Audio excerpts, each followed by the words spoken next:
I Recording don't in can't go progress. back yet. Yo, yeah, I know. Oh, okay. What if we say something funny though that could be included in the beginning of the pod? Like um stuff. You get it. We talk about weird shit. We talk about yeah. See, she's back. She just spawns.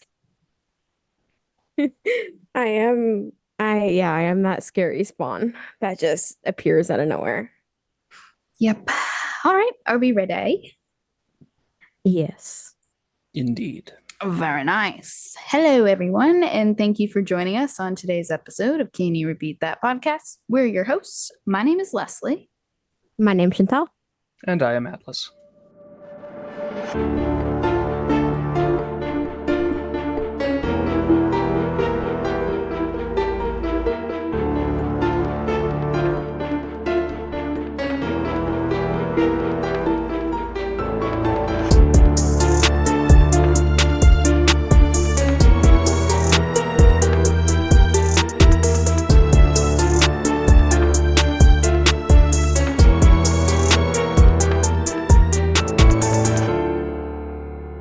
And today, Shanty has a story. So go for it, Shanty. Ew.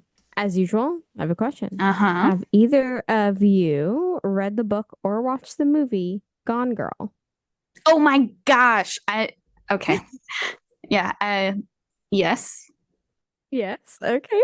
Yeah, I'm familiar with it. I haven't seen the movie, but I'm familiar with it. Are you going to be talking about the real life Gone Girl? I sure am. This was on my list of to-dos. I literally, if I go into my OneNote section, it has real life Gone Girl was going to be the topic that I started researching yesterday or No tomorrow. way. Yes. Okay. That's wild. Bet. I Okay. have something to admit. Denise Haskins was also on my list of people to look up because I was like, that's a fascinating story. Maybe I should look into that more. Well, let me just go ahead and remove that from my topic Get out of here, list. suckers. I win. I'm glad, I guess, that we're doing your story today because I would have been a little, I wouldn't say peeved, but I would have been like, well, shit, that was a lot of time I spent on that research and writing for Maybe, you to do it. maybe we should give a heads up. Maybe Just we like can, I don't know, you know, teaser. yeah, and that would be helpful. Yes. Probably to prevent that from happening. I mean, this is the first time, I so know. I know. Okay, well, I'm okay, excited. I'm familiar with it, so we should have good conversation this episode for sure. okay. All right, let's go. So, like you said, we're diving into the real life Gone Girl. You may have seen the Netflix documentary from earlier this year based off of this. It's titled American Nightmare. You can watch as many true crimes shows as you want. You never know what it's going to be like when you're confronted with a real life nightmare. Denise Haskins. Before I continue, a slight trigger warning. This story does involve sexual assault, so if that is a trigger for you, this story might not be for you. That being said, we're going to rewind this to March 23rd, 2015. Around 5 a.m., the home of Aaron Quinn in Mare Island in Vallejo, California, was broken into. He later recounted being blindfolded by a bright white light, being tased with a stun gun, and a man telling him to lay face down. His girlfriend, Denise Haskins, was sleeping over. They were both bound, blindfolded, with blacked out swim goggles. Headphones were placed over their ears, and they were both given sedatives. Sedatives? Hello? Sedatives. Sedative? Sedatives? Sedatives? Lord. Sedative. It's been a long day. Aaron was given ransom instructions demanding $17,000, and they were told cameras were watching his every move, and if he contacted police, his girlfriend would be killed. The abductor carried Denise to her boyfriend's car and placed her in the trunk and took off. Aaron passed out, woke up several hours later in the afternoon, and called police. From the beginning of this phone call being made begins dismissal, denial, resistance, and Aaron immediately going from victim to prime suspect. It was during this initial phone call to the police that the dispatcher asked Aaron why he hadn't called sooner. Vallejo FBI and police put Aaron's phone on airplane mode in the beginning of interrogation, told him that they didn't believe him, that he will fail the lie detector test, and that it would be much better for everybody if he just admitted what he had done to his girlfriend, and that he was destroying his family by denying it. She's gone and you know she's gone, and you're going to be that cold, calculated, brutal serial killing monster that strangled the life out of her, killed her, and then dumped her body somewhere where we'll never find it, are just two of the quotes released from interrogation footage. Man, I just can't even imagine. I'd lose my shit. I Yeah. could not. Yeah, it's especially, because you didn't do something, but police are, I guess, determined to pin something on you. We know you're lying, just admit it, Yeah. Mm. After 18 hours of interrogation, Aaron's brother hired an attorney to release him from police custody. During these 18 hours, the kidnappers had contacted Aaron by email and phone, but because his phone was in airplane mode, he never received them. Over the next 48 hours, Denise was held captive in a remote location by a criminal group that totaled 4 members. Denise only dealt with one of these men. He told her that he was ex-military, suffering from PTSD, and worked as a kidnapper for hire. He also told her that the intended target was actually Aaron's ex-fiancée, Andrea, who previously lived in the home and looked similar to her. He insisted that he wasn't going to hurt her and that she would be released in 48 hours. Regardless of this, Denise was raped twice, and these assaults were videotaped for blackmail in case she told the police the truth after her release. On March 24th, Henry Lee, a reporter from the San Francisco Chronicle, received an anonymous email with an audio attachment. This audio attachment was a woman's voice saying that she was Denise, confirming personal information and relevant local news stories to prove that it was a brand new audio recording. Authorities verified it was Denise, but everyone noted how calm she sounded during it. It was at this time authorities started to question her family. During this questioning, Denise's mom, Jane, told detectives that she had been molested as a child.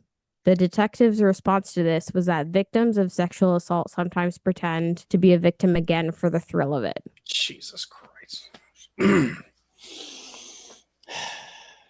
Okay. With no ransom being paid, Denise was released from captivity on March 25th, 2015, 400 miles from Vallejo, near her childhood home in Huntington Beach, California, where her parents still lived. Despite Denise's rape kit confirming part of her story, 12 hours later, Denise was found safe. Police Lieutenant Kenny Park told reporters that the case was dropped. They had not spoken to her and were no longer in contact with any members of her family. He went on to say that it was an orchestrated event that may result in criminal charges and that they have taken away any valuable resources away from the community, taken focus away from true victims, and done nothing but instill fear and even owe the community members an apology. One officer was pulled aside by her attorney asking how they couldn't believe her. His response was, "Haven't you seen the movie Gone Girl?" which had only come out months before. Over the next few months, they had now both gone from victims to suspects facing massive scrutiny from the public. The world believed the whole thing was a hoax. It was during this time, San Francisco Chronicle received a series of emails. This time, the sender claimed to be one of the kidnappers and wanted to clear Denise's name. These emails include specific details about the kidnapping and mention of other crimes in the same area as the abduction, such as car thefts and home burglaries, claiming to be from the exact same group. After the press conference stating that this was a hoax, the kidnapper sent an email demanding authorities to apologize to the couple. It is now June 2015 when then police detective, now lieutenant, named, I have her name wrong here. That is not her name. Please hold.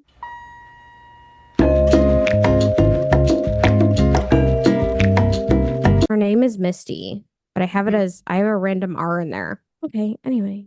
It is now June 2015 when then police detective, now lieutenant, named Misty Karasu was on her first detective case, investigating an attempted kidnapping in Dublin, California, only 40 miles from Vallejo.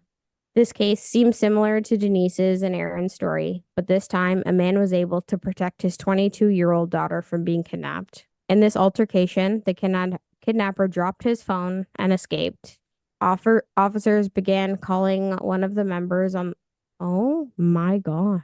Listen, it's okay. You've worked all day. You know, words are hard. So Words are so hard. I Officers, again. My God. it's okay. It's okay. I have something to admit here. Mm. I'm kind of ashamed of myself, but I was Why? confusing Real Life Gone Girl with Sherry Papini. Who's I don't know.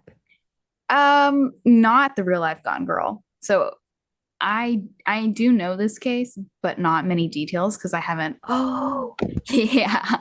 Oopsie. I know there are certain people that are listening to our podcast are screaming at me right now, but it's okay.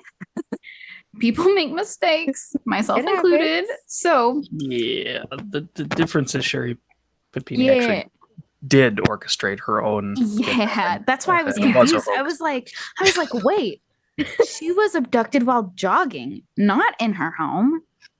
Yeah. Anyway, continue on. Maybe you can replace your real life Gone Girl with that one. Yep, that's exactly what I did. So don't research Sherry Papini, okay? Okay, will not. Did you hear that, folks? Foreshadowing. In this altercation, the kidnapper had dropped his phone as he escaped. Officers began calling one of the numbers on the phone. A woman picked up saying it was her son, Matthew Miller's phone, and he was staying in her cabin in South Lake Tahoe, 145 miles north. Matthew, who was a Harvard Law School graduate and former Marine, was arrested at the cabin. A white Mustang was parked outside with Huntington Beach addresses programmed into it, a nylon belt, a stolen computer, and a pair of goggles with duct tape over the lens with a single blonde hair stuck to them. This prompted her to search for unsolved cases with similar blonde victims. He was a previous suspect in a 2009 home invasion where a 32-year-old woman alleged that she was tied up, forced to drink NyQuil, and had surgical tape placed over her eyes. The woman said when she told her attacker she was a rape survivor, he said he didn't want to victimize her again, and thankfully he didn't follow through. Another similar case in 2009 popped up where a woman said that she was tied up, made to drink something that made her sleepy, was blindfolded with blacked out goggles, and after she begged her attacker not to rape her, he didn't. He actually apologized and told her to get a dog for protection. How about you just don't be a piece of garbage? Kidnapper with slight morals? I don't, please don't rape me. Okay. Wait, what? Okay, but get a dog. Get a dog for huh. I don't know what to do with that one. He had a heart, I guess, a little bit. I don't know. I Weird. okay. The Mustang parked outside of the cabin was stolen from Vallejo. When she contacted the registered owner, he asked her if she had heard of the Mare Island Creeper, which was allegedly a man harassing students in the area, taking photos through their windows. Some of the students had followed the man, finding out he was ex-military and a lawyer. They reported it to police, but nothing ever came of it. The owner of the Mustang said the alleged peeping stopped around the same time as the Gone Girl case. She began digging into this case and became determined to get the evidence in front of investigators to clear Denise's name. They are calling this woman a liar on national TV, but I just wanted to reach through the computer and give her a hug and say, I got you, she said in an interview for the docuseries. FBI investigators then found videos of Matthew sexually assaulting Denise, tied all of the evidence together, and he was sentenced to 40 years in prison after pleading guilty to kidnapping for ransom. 4 years later, he received a second sentence for 31 years in state prison after pleading no contest to 2 counts of forcible rape in the case. He also pled guilty to robbery, burglary, and false imprisonment of Aaron. He is serving the state sentence concurrently with the federal sentence, and his release is scheduled for 2049. So you may find yourself wondering what happened after all of this. The couple received a private letter offering an apology after Matthew's arrest, but refused to publicly apologize to, quote, protect their own self-interests.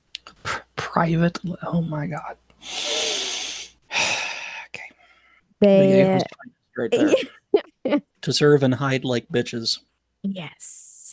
They filed a claim against the city of Vallejo in September 2016 for violation of the couple's constitutional rights and unfairly destroying their reputation.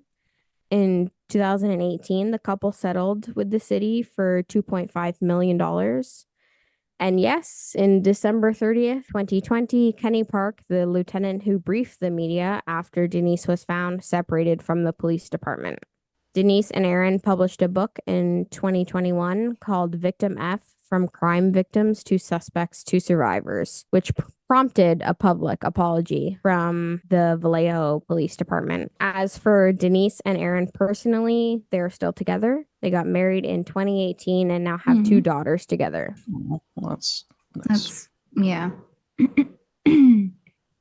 When you go through traumatic experiences, it does strip away some of the noise. You start realizing what's really important: our relationship with each other and our relationship with our family and close friends.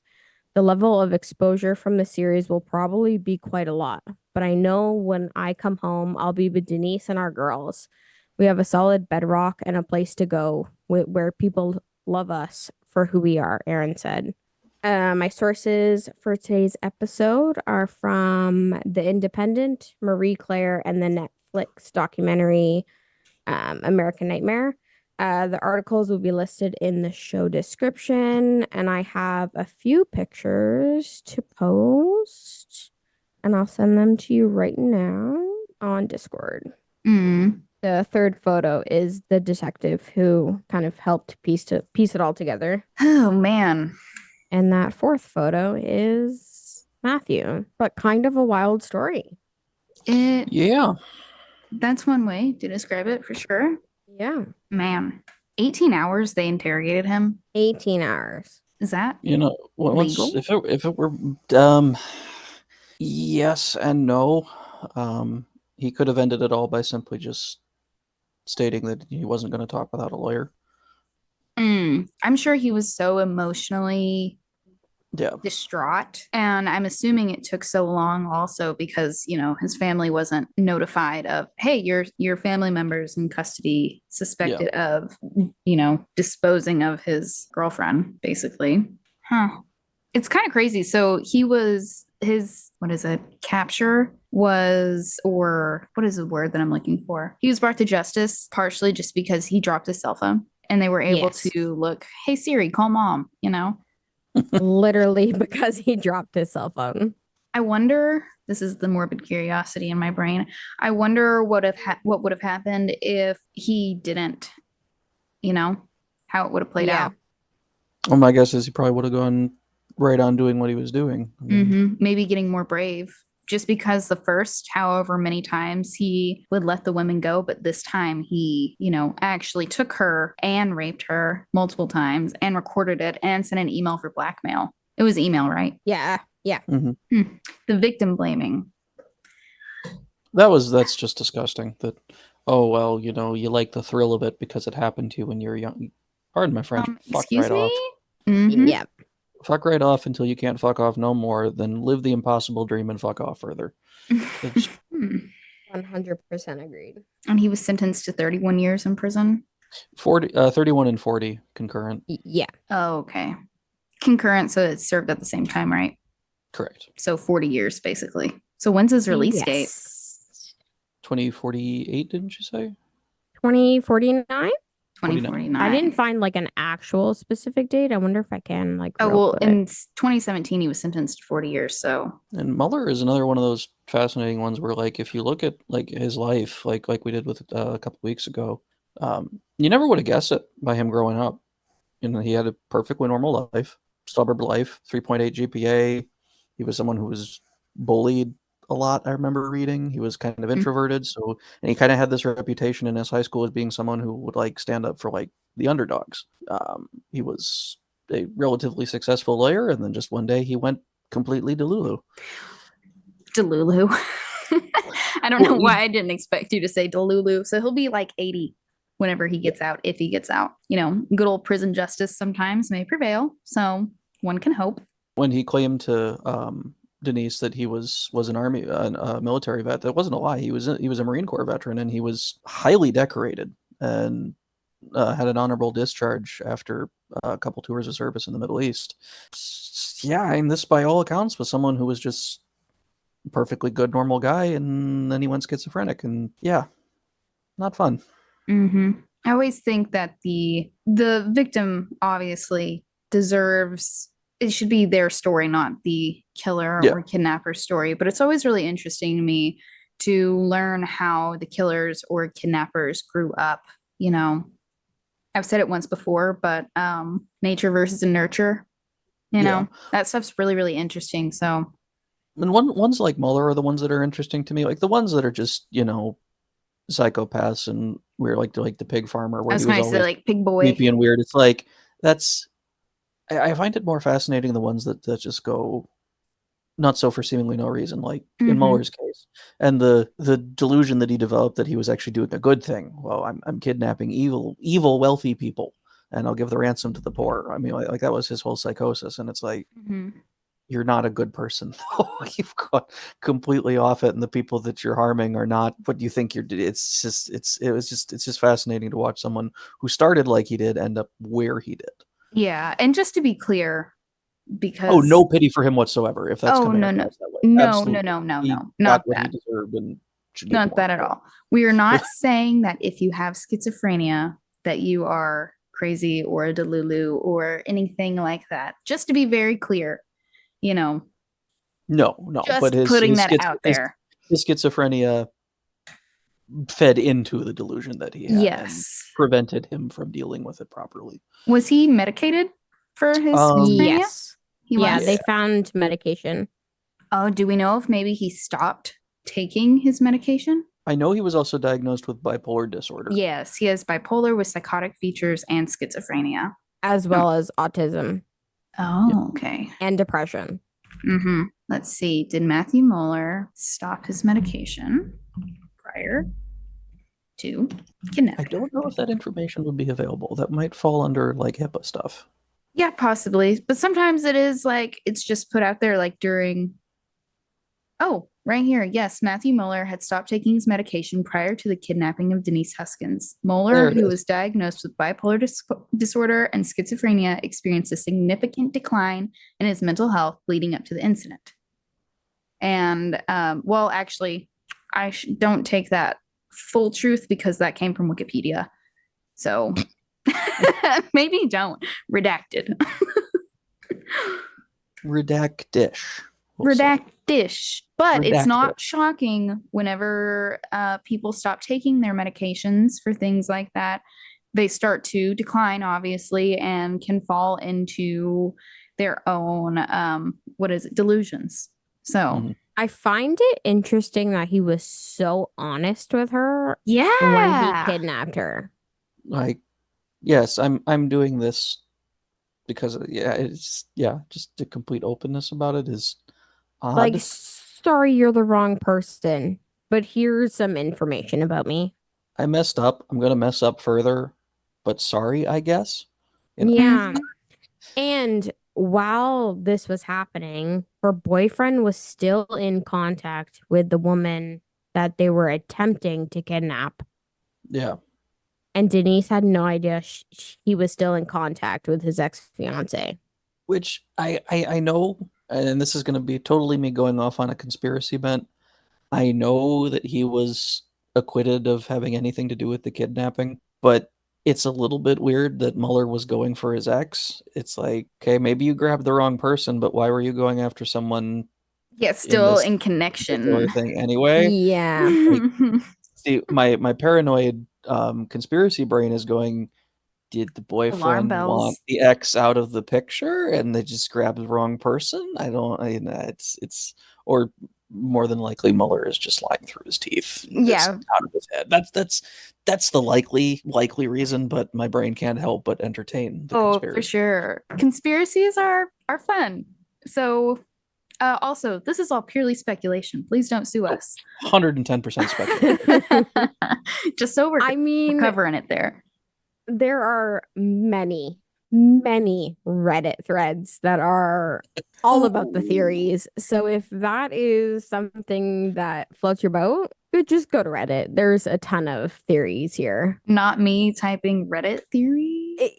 A lot of them There's about a lot. her, about the ex-fiance. It's kind of wild. Freaking r/true crime discussion deleted the original post. That's a big How dump. sad. I think there's a website called like the Wayback Machine, something. The Wayback Machine can do y'all use the Wayback Machine at all? From time to time, it's useful. I have a few times, but nothing. Let's see. While you're looking at that, I would like to just take a moment and to the Viejo Police Department, shout out to you guys. You failed in like every conceivable way possible and were absolutely terrible at your jobs. Great job giving cops a bad name like that. Fantastic work. Yeah. It's still searching. We have 5 minutes in this, so I don't think this episode will take me long to edit at all. Probably just a listen through. I mean, it was kind of trashy, but What do you mean? Do you know how many times I have to edit out myself saying and so you say this so- now, but when you're editing, you're gonna be like, oh, No. I'll probably like this episode is minimum, no URLs. At least he'll be 80 whenever he gets out, if he lives that long at least. Ooh, one thing that I did find fascinating about Mueller was like the last case before he was disbarred because he was a lawyer was a pro bono client for someone who was trying to get into America and was having trouble with immigration. And the whole reason she'd fled was to escape sexual abuse in El Salvador. So And he it's just was fascinating to me that then what he did after that, it's like that's odd. But yeah. Well, the post was deleted, but there's still a little bit there. Basically, he was stalking Aaron. I can't remember if they mentioned it in the Netflix series, but Mueller had pre-recorded messages to play through Aaron's headphones that referred to Andrea by name, which is why he had to explain that Aaron and Denise, that Andrea was the target. That really didn't help me any. But no, that just kind of muddies the water a little bit more. Huh. Well, very interesting story. And I am a little peeved at myself that I was mixing up this story with the other one initially. But I have learned things now. And I am so sorry to all the people that were affected by him. And I hope that him being behind bars at least gives a little peace moving forward. So knowing that he can't get you And Aaron moved again. on too, and yeah, Mm-hmm. moved on with their lives, married, family, seem Yeah. relatively happy by all accounts. That's all that you can hope for. Could have been a lot worse. It doesn't diminish what happened, but the happy ending is nice. Yes. Normally, the people that we talk about in the cases we talk about, they don't get those happy endings. They are no longer. yeah. So They get turned into pork and human bacon sausage. oh my God. Oh my gosh. Well, with that being said, thank y'all so much for listening to our podcast. As always, you can find any pictures pertaining to the story posted on our Instagram and Twitter at CYRTpod and on our Facebook page. Be sure to rate and review us wherever you listen, as rating helps us a ton. Have topic suggestions or want to share a story? Send us an email at cyrtpod@gmail.com. Until next time. That was smooth. That was the smoothest outro. Side note, Damn. when was has anyone checked that email recently? The one that we always plug at the end of each episode? I check it literally every day. Literally every day? Okay. And for some reason, my AT&T bill gets sent to that email, and I have no idea why. I'll probably leave this in there because it's funny. That's But- weird. Yeah, I don't know why, I but know it I've shows checked it a up. couple times and then just haven't because I always forget until we're recording the outro and I go, oh yeah, I have the login information for that. I should probably check it sometime. It's okay. I check that religiously and our downloads, and downloading the episodes really does help us a lot. So it pushes lot. us to the front of everything. So I really would appreciate it for Shanty's birthday that has now passed, but we forgot to say it on the other episode. So for Shanty's late birthday present, if y'all could download our episodes, we would really appreciate it. And I know I already said the outro and said until next time, but we only have a minute left in this recording. So until next time, for real this time. Bye-bye. Bye.